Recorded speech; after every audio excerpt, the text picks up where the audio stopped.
HighBridge, a division of Recorded Books, presents The Counterrevolution: How Our Government Went to War Against Its Own Citizens, by Bernard E. Harcourt, read by Stephen R. Thorne.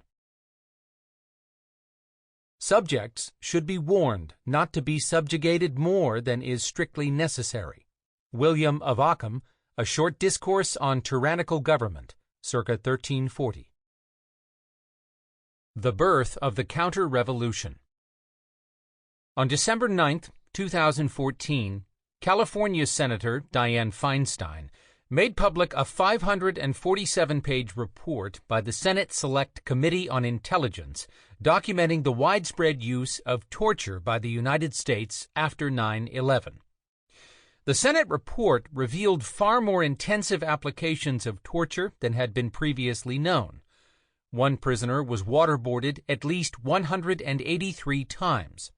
At one point, within less than 24 hours, he was subjected to more than 65 applications of water during 4 waterboarding sessions. Another prisoner was subject to torture for almost 20 straight days on a near 24-hour-per-day basis. During the period, he was waterboarded 2 to 4 times a day, with multiple iterations of the watering cycle during each application. During one waterboarding session, the prisoner became completely unresponsive, with bubbles rising through his open, full mouth, and remained unresponsive until medical intervention, when he regained consciousness and expelled copious amounts of liquid. During the same period, that prisoner was also subjected, in varying combinations, 24 hours a day, to walling, attention grasps, slapping, facial hold, stress positions, cramped confinement, white noise, and sleep deprivation. When he was left alone, it was either in a stress position, on the waterboard, or locked in coffin-size boxes. In fact, during the period, he spent a total of 266 hours, 11 days, 2 hours, in the large, coffin-size confinement box, and 29 hours in a small confinement box, which had a width of 21 inches, a depth of 2.5 feet, and a height of 2.5 feet. His interrogators told him that the only way he would leave the facility was in the coffin-shaped confinement box. In addition to exposing the scope of these known torture techniques, the Senate report also revealed the previously undisclosed use of mock executions, ice water baths, rectal rehydration, defined as rectal feeding without documented medical necessity, and threats to harm the children of a detainee, threats to sexually abuse the mother of a detainee, and a threat to cut a detainee's mother's throat. The Senate report uncovered the true nature of seemingly restrained techniques. The use of sleep deprivation, for instance, involved keeping detainees awake for up to 180 hours, usually standing or in stress positions, at times with their hands shackled above their heads. The report documented at least one fatality. A detainee who had been held partially nude and chained to a concrete floor died from suspected hypothermia at the facility. The late journalist Anthony Lewis documented another death, according to an autopsy report, by asphyxia due to smothering and chest compression. The report also revealed orchestrated efforts to cover up the extent of the torture, making full documentation impossible. In one case, for instance, a review of the catalog of videotapes found that recordings of a 21-hour period of interrogation, which included 2 waterboarding sessions, were missing. Still today, the full extent of the use of torture by American personnel is unknown. Only a few hours before the release of the Senate torture report, the Bureau of Investigative Journalism reported that the United States had launched a Predator drone strike in the Shabwa province of Yemen. Yemen was not then, and is not now, a conventional war zone for the United States, like Afghanistan or Iraq. Yet the U.S. military operation involved, in addition to the drone strike, at least 40 U.S. Special Forces. The attack was apparently intended to rescue 2 hostages, but they were killed in the operation.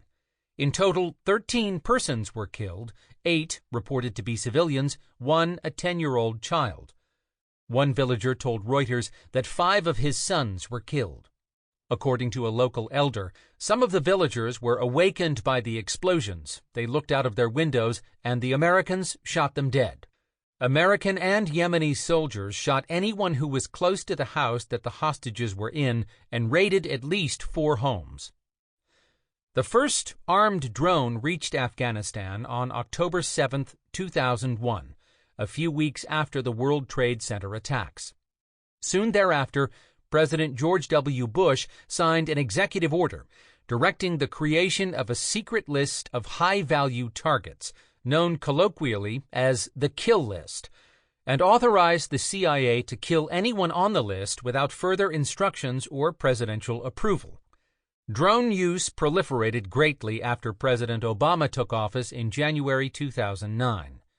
Between January 20, 2009 and December 31, 2015, the Obama administration reportedly launched 473 strikes outside areas of active hostility.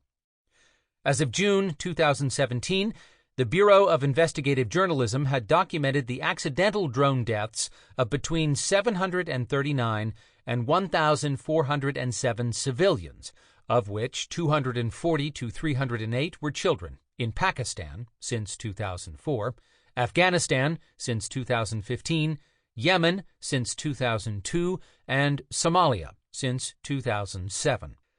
As the philosopher Gregoire Chamaillou wrote at the time, the drone became one of the emblems of Barack Obama's presidency, the instrument of his official anti-terrorist doctrine, kill rather than capture, replace torture and Guantanamo with targeted assassination and the Predator drone.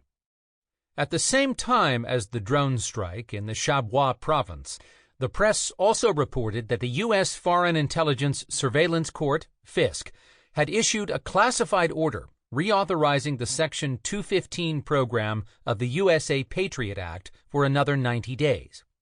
Section 215, passed by Congress following 9/11, provides for the bulk collection of telephony metadata held by American telecommunications companies.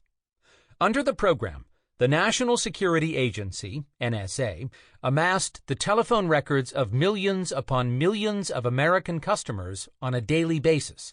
In the words of a federal judge, Section 215 enables the government to store and analyze phone metadata of every telephone user in the United States. That judge, appointed to the bench by President George W. Bush, called the NSA technology almost Orwellian. Section 215 was running alongside a number of other NSA programs for the massive bulk collection and analysis of personal data of Americans and others, with ominous names such as PRISM, Boundless Informant, Bull Run, Mystic, Upstream, and so on. The PRISM program, launched in 2007, gave the NSA direct access to the servers of Google, Facebook, Microsoft, Yahoo, Paltalk, YouTube, Skype, AOL, Apple, and more. In conjunction with other programs such as X-Keyscore, PRISM allowed NSA agents and contractors to extract any person's email contacts, user activities, webmail, and all their metadata. Using other programs and tools like the DNI Presenter, the agency could, according to the investigative reporting of Glenn Greenwald, read the content of stored emails, read the content of Facebook chats or private messages, and learn the IP addresses of every person who visits any website the analyst specifies. According to the Washington Post, already in 2010, the NSA was intercepting and storing 1.7 billion communications per day. While the FISC was reauthorizing domestic surveillance, the New York City Police Department, NYPD, was secretly targeting American Muslims in their investigations of domestic political activity. From at least 2010 to 2015, the NYPD directed 95% of its covert surveillance on American Muslim individuals or political activities associated with Islam. In doing so, the NYPD was continuing a decade-long history of monitoring American Muslims in and around the city. Shortly after 9/11, the NYPD created a massive undercover surveillance operation that targeted American Muslim mosques, businesses, and community groups throughout New York City and the surrounding area. The NYPD had what it called mosque crawlers, monitoring sermons and prayer services, infiltrating the faithful, and gleaning as much intelligence as possible from more than 100 mosques, Muslim businesses, and student groups, without prior evidence of wrongdoing. The NYPD surveilled Muslim American citizens to determine where they lived, worked, ate, and prayed. It requested the NYC Taxi and Limousine Commission to run a report on every Pakistani taxi driver in New York City. It even sent an undercover operative on a whitewater rafting trip with Muslim students from City College of New York to listen to their conversations and conduct undercover surveillance. By 2007, the NYPD Intelligence Unit had created what they called Secret Demographic Unit Reports of Newark, New Jersey, 60 pages long, of Suffolk County, 70 pages, and of Nassau County, 96 pages, among other locations, with multiple maps of neighborhoods, indexed and coded for mosques, madrasas, and Muslim population density.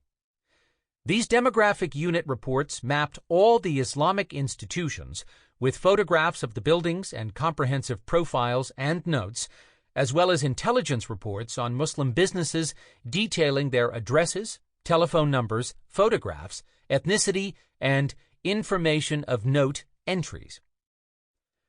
And at the same time as the release of the Senate torture report, the drone strike in the Shabwa province, the reauthorization of the NSA's domestic surveillance, and NYPD's targeting of American Muslims, a second wave of protests against police shootings erupted in Ferguson, Missouri, the site of the fatal police shooting of 18-year-old Michael Brown on August 9, 2014.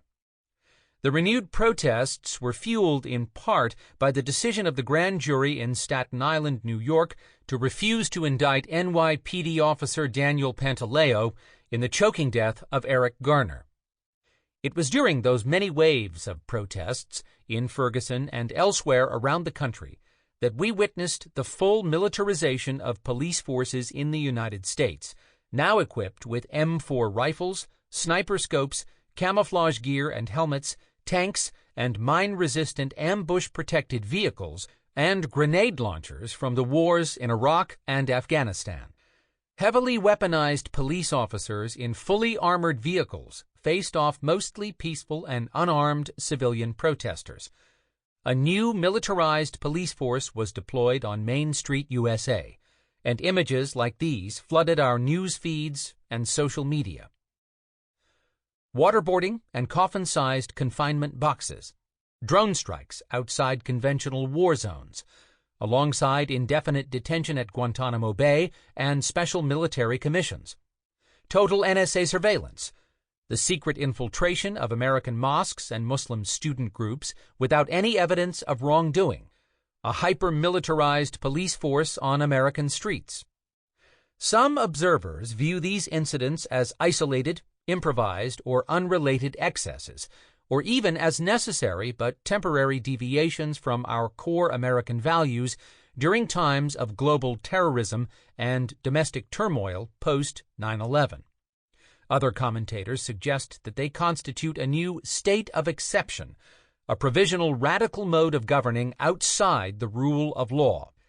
But far from exceptional or aberrant or isolated or temporary, these measures exemplify a new way that we, in the United States, govern ourselves abroad and at home, a new model of government inspired by the theory and practice of counterinsurgency warfare. These episodes are not spasmodic moments of temporary excess. They are not brief departures from the rule of law. Rather, these measures fit together, like pieces of a jigsaw puzzle in a far broader and more momentous historical and political transformation, not from the rule of law to a state of exception, but from a model of governing based on large-scale battlefield warfare to one modeled on tactical counterinsurgency strategies. The central tenet of counterinsurgency theory is that populations, Originally colonial populations, but now all populations, including our own, are made up of a small active minority of insurgents, a small group of those opposed to the insurgency, and a large passive majority that can be swayed one way or the other. The principal objective of counterinsurgency is to gain the allegiance of that passive majority, and its defining feature is that counterinsurgency is not just a military strategy, but more importantly, a political technique. Warfare, it turns out, is political. On the basis of these tenets, counterinsurgency theorists developed and refined over several decades 3 core strategies. First, obtain total information. Every communication, all personal data, all metadata of everyone in the population must be collected and analyzed. Not just the active minority, but everyone in the population. Total information awareness is necessary to distinguish between friend and foe, and then to cull the dangerous minority from the docile majority. Second, eradicate the active minority. Once the dangerous minority has been identified, it must be separated from the general population and eliminated by any means possible. It must be isolated, contained, and ultimately eradicated. Third, gain the allegiance of the general population. Everything must be done to win the hearts and minds of the passive majority. It is their allegiance and loyalty and passivity, in the end, that matter most. Counterinsurgency warfare has become our new governing paradigm in the United States, both abroad and at home. It has come to dominate our political imagination. It drives our foreign affairs and now our domestic policy as well. But it was not always that way. For most of the 20th century, we governed ourselves differently in the United States. Our political imagination was dominated by the massive battlefields of the Marne, of Verdun, by the Blitzkrieg and the firebombing of Dresden, and by the use of the atomic bomb. It was an imagination of large-scale war, with waves of human bodies and columns of tanks, military campaigns, battlefields, fronts, theaters of war. And alongside those vast military engagements, President Franklin D. Roosevelt launched an equally massive economic and political campaign, the New Deal. J. Edgar Hoover declared a large-scale war on crime. Lyndon B. Johnson, in an effort to create the Great Society, inaugurated a society-wide war on poverty. Richard Nixon and Ronald Reagan initiated a massive war on drugs. Others, President Bill Clinton among them, reinvigorated a vast law and order assault that would give rise to what we now call mass incarceration. By the turn of the 21st century, a full 1% of the adult population was behind bars in the United States. About 7 million or more people were under correctional supervision, and 79 million had criminal records, collectively amounting to one of the broadest public initiatives in American history with a devastating human toll, all organized around the model of large-scale battlefield warfare.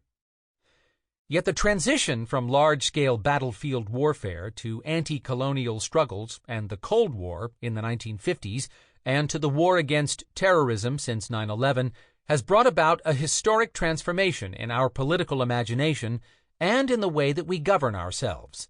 In contrast to the earlier sweeping military paradigm, we now engage in surgical micro-strategies of counterinsurgency abroad and at home. This style of warfare, the very opposite of large-scale battlefield wars like World War I or II, involves total surveillance, surgical operations, targeted strikes to eliminate small enclaves, psychological tactics, and political techniques to gain the trust of the people.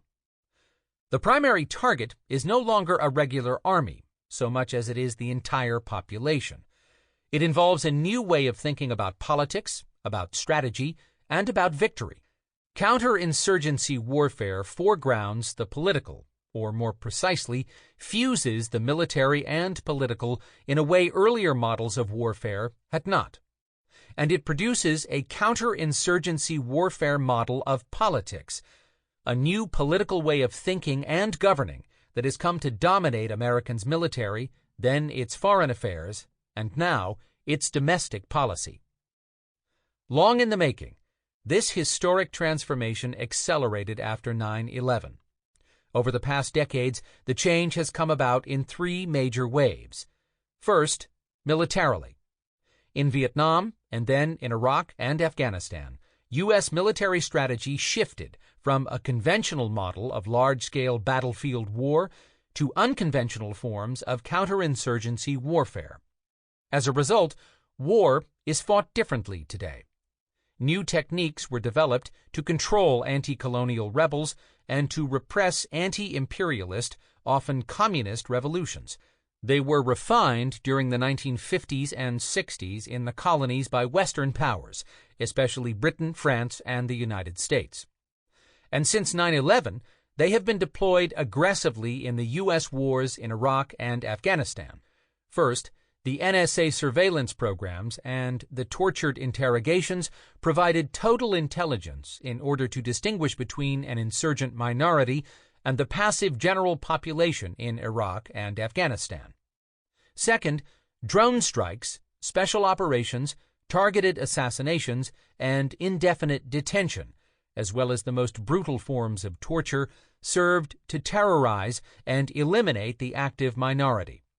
And third, the U.S. military attempted to win the hearts and minds of the masses through minimal humanitarian interventions, including building infrastructure and handing out goods, curating digital media, such as YouTube videos by moderate imams, and targeting them to individuals identified as being more susceptible to radicalization, and deploying armed drones that communicated the unique power of United States to control territory. Second, in foreign affairs. As the counterinsurgency paradigm took hold militarily, United States foreign policy began to shift to accommodate and embrace the core strategies of unconventional warfare, turning to total information awareness, targeted eradication of radical groups, and psychological pacification of the general populations abroad, even outside the confines of particular wartime conflicts.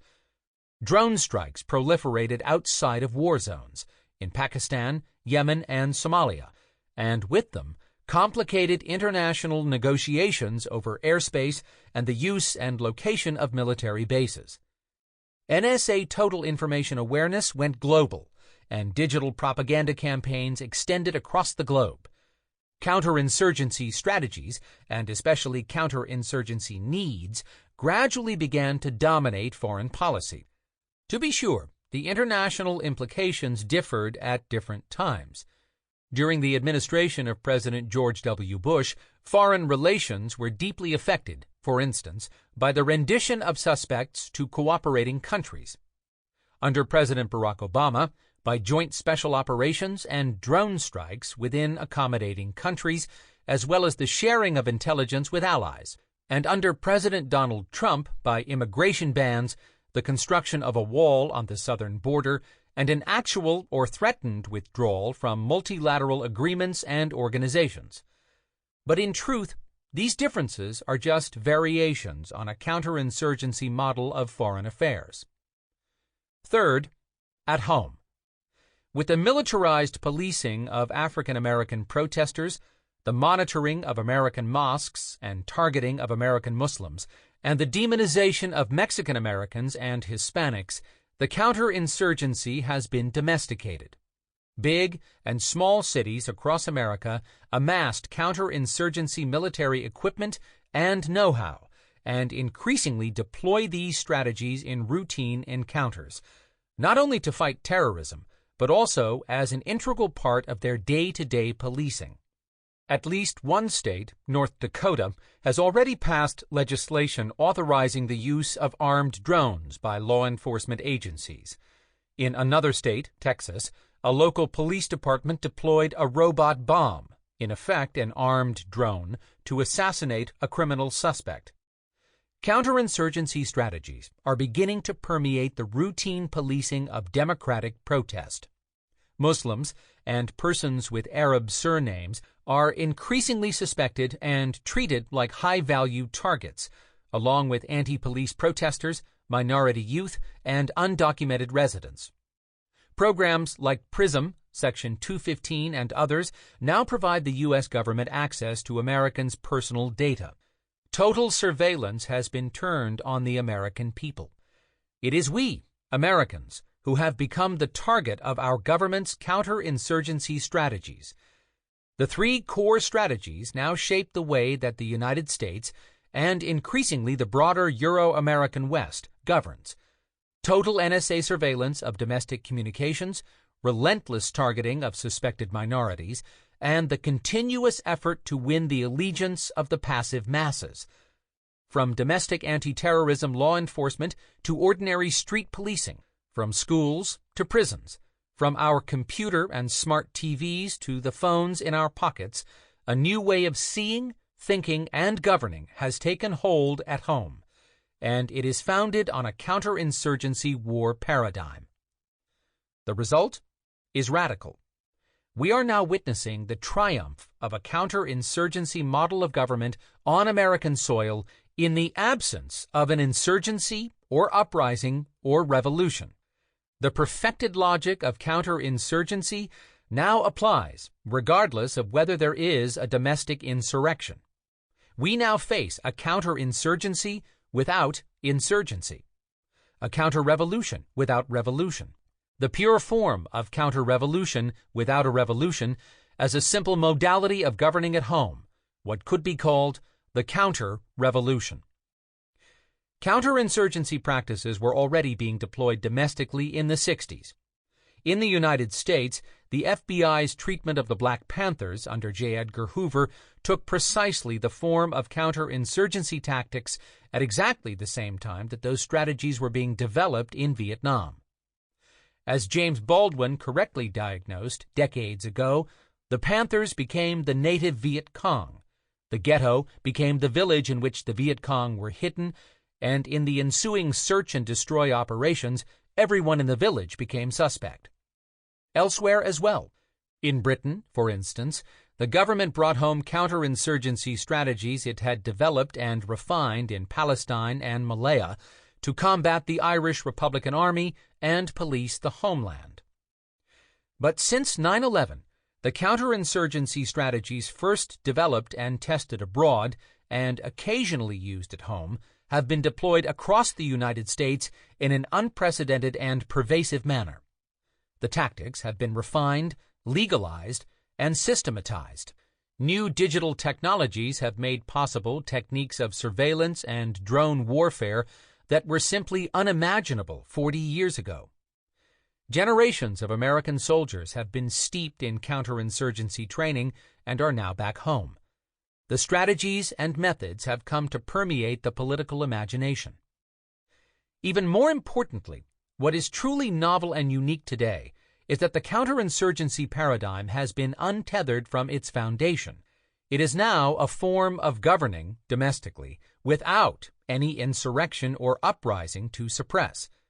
Yes, there are a handful of deeply unstable individuals who gravitate toward radical Islamic discourse, as well as toward white supremacy and radical Christian discourse, and wreak terrible damage, alongside a daily drumbeat of more ordinary multiple-victim shooting attacks in the United States.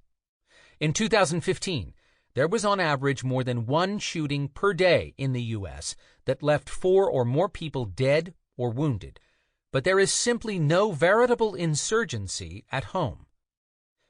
This is a difference in kind, not just in degree, and it produces a dangerous, self-fulfilling prophecy. The counter-revolution creates, out of whole cloth, the specter of a radical insurgency in this country that can then be embraced by unstable individuals, such as the San Bernardino shooter or the Chelsea bomber, and through which we can then imagine them as an active minority. In effect, the counter-revolution produces the illusion of an insurgency, an illusion that then radically transforms our public imagination and our perception and treatment of minority communities. It generates a narrative of insurrection that turns whole groups and neighborhoods of American Muslims or Mexicans, of African Americans, of Hispanics, of peaceful protesters. Sample complete. Ready to continue?